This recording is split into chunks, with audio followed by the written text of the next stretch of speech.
Models are used with main verb. These are never used alone. First concept, models हमेशा किसके साथ आता है? मेन वर्ब के साथ आता है। अब मेन वर्ब तो आप लोगों को पता ही होगा, ठीक? बट मेन वर्ब के फॉर्म्स होते हैं, मेन वर्ब्स के फॉर्म्स होते हैं, ठीक? तो आपको ऑलवेज ये ध्यान रखना है कि मेन वर्ब के फर्स्ट फॉर्म के साथ हमेशा मॉडल्स आता है। मेन वर्ब के किसके साथ आता है? फर्स्ट फॉर्म के साथ हमेशा मॉडल्स आता है। बात समझ में आया? तो हम अगर इसका स्ट्रक्चर देखें, किसका स्ट्रक्चर, मॉडल का जो कॉन्सेप्ट हमारे लिए बनेगा वो क्या बनेगा? सब्जेक्ट को हर जगह इस्तेमाल किया जाएगा। क्या इस्तेमाल किया जाएगा? सब्जेक्ट को हर जगह इस्तेमाल किया जाएगा, लेकिन इसके साथ आप कोई भी मॉडल इस्तेमाल कर सकते हैं। इस सब्जेक्ट के साथ कोई भी मॉडल इस्तेमाल करिए, ठीक?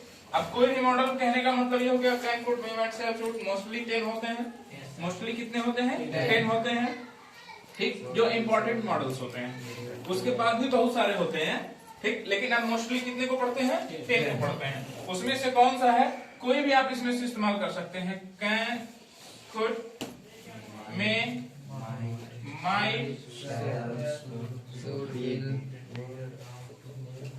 Should, okay, etc plus. अब इसके स्ट्रक्चर में इतने सारे जो मॉडल दिए हुए हैं, इनके साथ हम हमेशा कौन सी फॉर्म लेके आएंगे? MV first. कौन सा लेकर के आएंगे? एमवी फर्स्ट लेकर के आएंगे। बात समझ में आया? फिर इसके बाद अदर थिंग्स, इसके बाद क्या करेंगे हम लोग? अदर थिंग्स इस्तेमाल करेंगे जो स्ट्रक्चर में हमारे आता है। Is that clear? It's mean that modals are used with main verb. Main verb के साथ तो आता है, लेकिन कौन से मेन वर्ब के साथ आता है?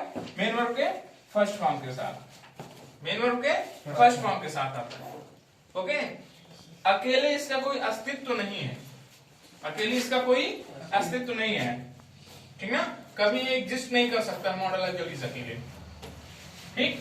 दूसरा कॉन्सेप्ट हमारा क्या कहता है? Models have the same form through out what ever be the number and person of the subject.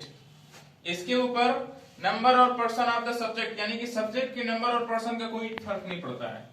Subject का चाहे कोई भी नंबर हो और चाहे कोई भी पर्सन हो। मेरे कहने का मतलब है चाहे प्लूरल नंबर सब्जेक्ट हो और सिंगुलर नंबर सब्जेक्ट हो, इट डजंट मैटर, इसका कोई मतलब नहीं। वो हमेशा कौन से फॉर्म में आएगा? अपने ओरिजिनल फॉर्म में आएगा। हमेशा कौन से फॉर्म में आएगा? अपने ओरिजिनल फॉर्म में आएगा, ओके? एंड थर्ड कॉन्सेप्ट क्या कहता है हमारा? मॉडल्स डू नॉट हैव इंफिनिटिव्स और पार्टिसिपल फॉर्म्स। मॉडल्स का कोई इंफिनिटिव और पार्टिसिपल फॉर्म नहीं होता, यानी कि हम ये कह सकते हैं इंफिनिटिव का मतलब ऐसे नहीं हो सकता है कि टू कैन, टू कुड, ठीक है? ये बिल्कुल क्या है? रॉन्ग। ये बिल्कुल क्या है? रॉन्ग। और इसका पार्टिसिपल फॉर्म भी कोई नहीं होता है। यानी कि तीनों कॉन्सेप्ट में हम क्या कह सकते हैं कि जो मॉडल्स है अपने ओरिजिनल फॉर्म में रहेगा। मॉडल्स किस में रहेगा? अपने ओरिजिनल फॉर्म में रहेगा। हमेशा कहां आएगा? मेन वर्ब के साथ आएगा। हमेशा किसके साथ आएगा? मेन वर्ब के साथ आएगा। मेन वर्ब को ही हम कौन सा फॉर्म बोलते हैं? प्रिंसिपल वर्ब भी बोलते हैं। मेन वर्ब को ही सेंटेंस में हम क्या बोलते हैं? प्रिंसिपल वर्ब भी बोलते हैं। बात समझ में आया? यानी कि आप लोग ये देख रहे हैं कि जो मॉडल्स हैं वो हमेशा किसके साथ आ रहे हैं? मेन वर्ब के साथ आ रहे हैं। किसके साथ आ रहे हैं? Main verb. इसका मतलब ये हुआ, it's mean that models of गलीज only used as the helping verb. Model और गलीज कैसे इस्तेमाल किए जाएंगे? हमेशा सहायक क्रिया के तौर पर। किसके तौर पर? सहायक क्रिया के तौर पर। ये कभी मुख्य क्रिया की भूमिका में नहीं आ सकता, ठीक है? मॉडल्स कभी मुख्य क्रिया की भूमिका में नहीं आ सकते। बात समझ में आया? ये हमेशा किसके साथ आएगा? मेन वर्ब के साथ आएगा। मेन वर्ब के साथ आने का मतलब बिना मेन वर्ब के इसकी कोई अस्तित्व नहीं है। बात समझ में आया? इतना क्लियर हुआ कि नहीं हुआ? Is that clear? Any problem? Okay, now अब इसको हम कुछ एग्जांपल्स के साथ समझेंगे, ठीक है?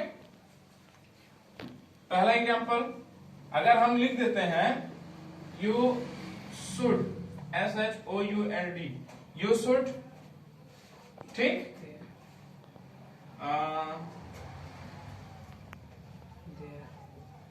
Your medicine, you should your medicine, ठीक? अगर हम ऐसे ही लिख देते हैं, ठीक?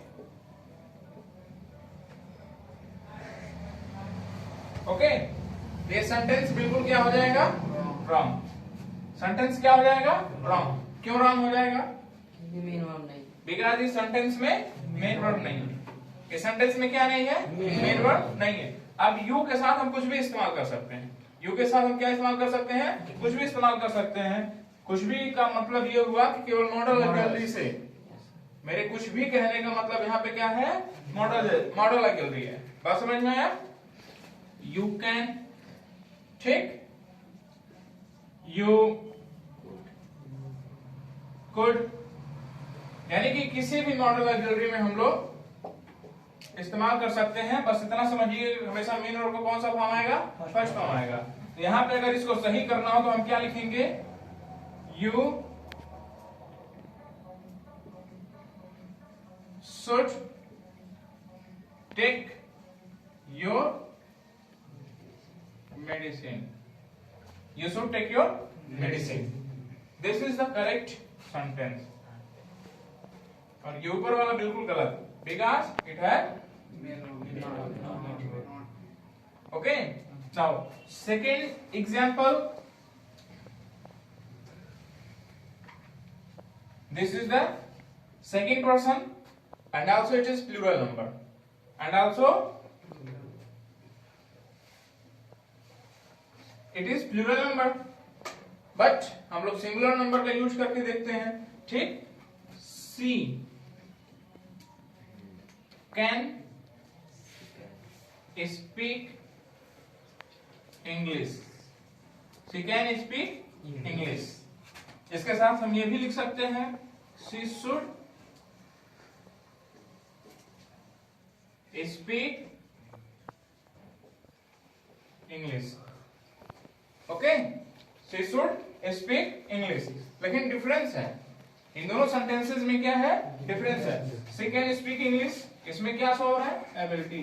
क्या शो हो रहा है, हमको क्या समझ रहा है, दोनों में क्या आया है, फर्स्ट फॉर्म। दोनों में क्या आया है, फर्स्ट फॉर्म आया है, ठीक। चाहे मॉडल ऑग्ज़िलरी कैन हो या शुड हो, कुड हो, मे हो, माइट हो, एग्री, कोई भी मॉडल ऑग्ज़िलरी हो, उसके साथ हम हमेशा क्या इस्तेमाल करेंगे, मेन वर्ब के फर्स्ट फॉर्म का। The agree, are you agree? And second concept, modals have the same form. आप लोगों ने देखा, एक ही सब्जेक्ट के साथ कैन आया, उसी सब्जेक्ट के साथ शुड भी आया, ठीक। इसका फॉर्म कभी नहीं बदलेगा, इसका रूप कभी नहीं बदलेगा। ये हमेशा कौन से फॉर्म में इस्तेमाल किया जाएगा, ओरिजिनल फॉर्म में ही इस्तेमाल किया जाएगा। बात समझ में आया। एंड थर्ड कॉन्सेप्ट क्या कहता है, मॉडल्स डू नॉट हैव इंफिनिटिव्स और पार्टिसिपल फॉर्म्स। इसको हम लोग एक दूसरे एग्जांपल से समझते हैं।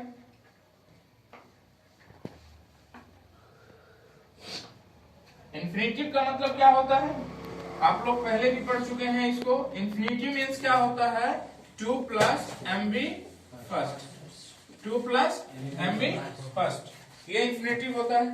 बात समझ में आया। मॉडल के साथ इसका कोई इंफिनिटिव नहीं होता। जैसे हम नहीं कह सकते हैं कि you to can, you to can, ठीक। और या ये नहीं हम कह सकते हैं you can to go, you can to go. नहीं तो हम ये कह सकते हैं और ना ही ये कह सकते हैं, बिकॉज मॉडल के साथ कभी इंफिनिटिव का इस्तेमाल नहीं किया जाता है, हमेशा मेन वर्ब के फर्स्ट फॉर्म का इस्तेमाल किया जाता है। बार बार हम ये चीज आप लोगों को बता रहे हैं। यहाँ पे टू लगाते हैं तो ये सेंटेंस क्या हो जाएगा, गलत। और ये तो आल्सो एकदम दिख ही रहा है। बात समझ में आया। इंफिनिटिव का इस्तेमाल नहीं करेंगे। दूसरा चीज, इसका कोई पार्टिसिपल फॉर्म नहीं होता है। पार्टिसिपल फॉर्म होने का मतलब क्या है, नाउ इफ, अगर हम लोग ये लिख दें कि रमेश, क्या लिख दे, रमेश, ठीक। Should, Ramesh should went to market. तो ये कौन सा फॉर्म है, पार्टिसिपल फॉर्म है। ये बिल्कुल नहीं आना चाहिए। क्यों नहीं आना चाहिए, सर फर्स्ट फॉर्म का इस्तेमाल किया जाएगा, ओरिजिनल फॉर्म का। समझ में आया, is that clear. Are all of you are agree with these concepts? Yes, sir. Okay? Pause the video.